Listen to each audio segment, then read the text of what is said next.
Om Bhurбhuvah Tatsaviturvarenyam Bhargo Devasya Dhimahi Dhiyo Yonah Prachodayantam.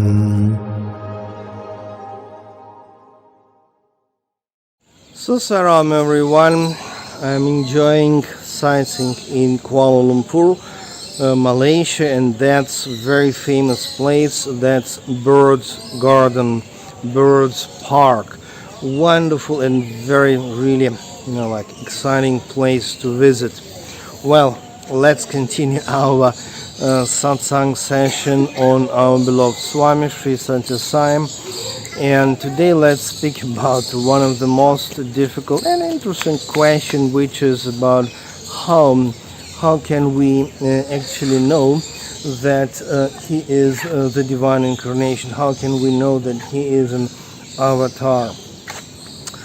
Okay, first of all, it's impossible to know, because of logic and because of mind stuff. Well, there is no any proof that somebody is the divine incarnation and somebody is not.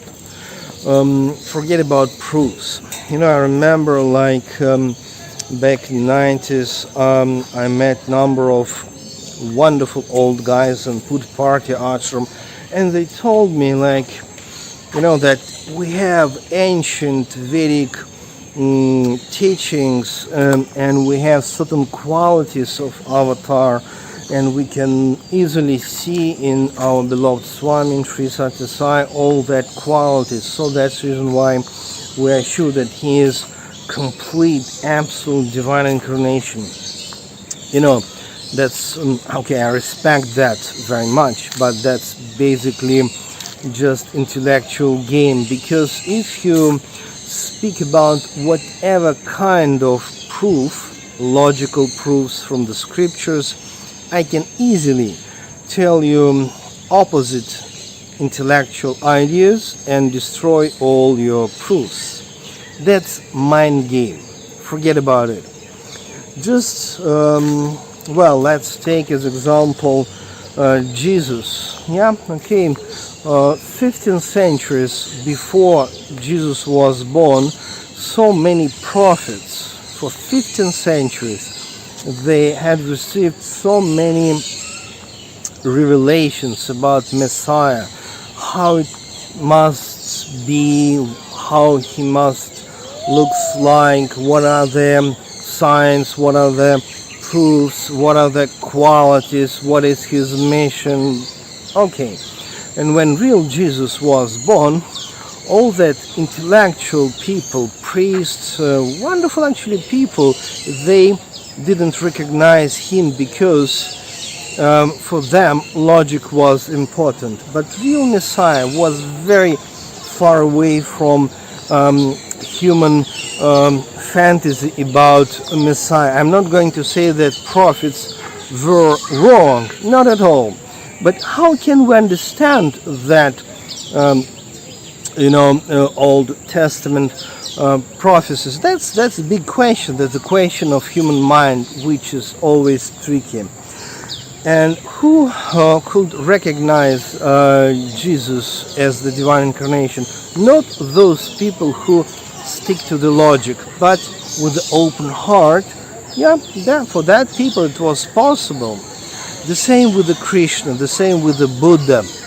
Even now, not everyone can agree with you that Krishna was the divine incarnation, and not everyone, even now in the 21st century, agree that Buddha was enlightened.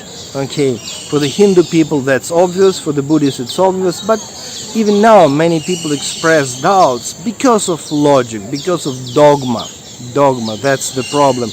And a dogma is the way how mind functions. So it means it's impossible to understand that Sathya Sai, Shurdi Sai, Sathya Sai, Prema Sai is a triple divine incarnation, because it's just purely personal, mystical divine experience. So it means, you can try to use all that predictions, logical proofs, but that's mostly means nothing only your personal divine experience, that's all.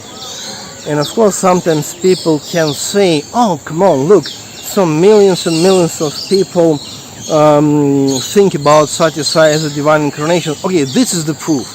That's also not the proof, because even if millions of people can believe in whatever you wish, it doesn't mean that this is truth, because millions of people, yes, really understood the divinity of Sathya Sai, but also millions of people still reject him.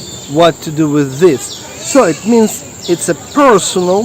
First of all, do not try to avoid your responsibility. It's a personal choice based on your mystical, divine, spiritual experience. So meditate, open your heart, and know more about this never-ending, endless, eternal consciousness of Sai. Sairam, see you next time.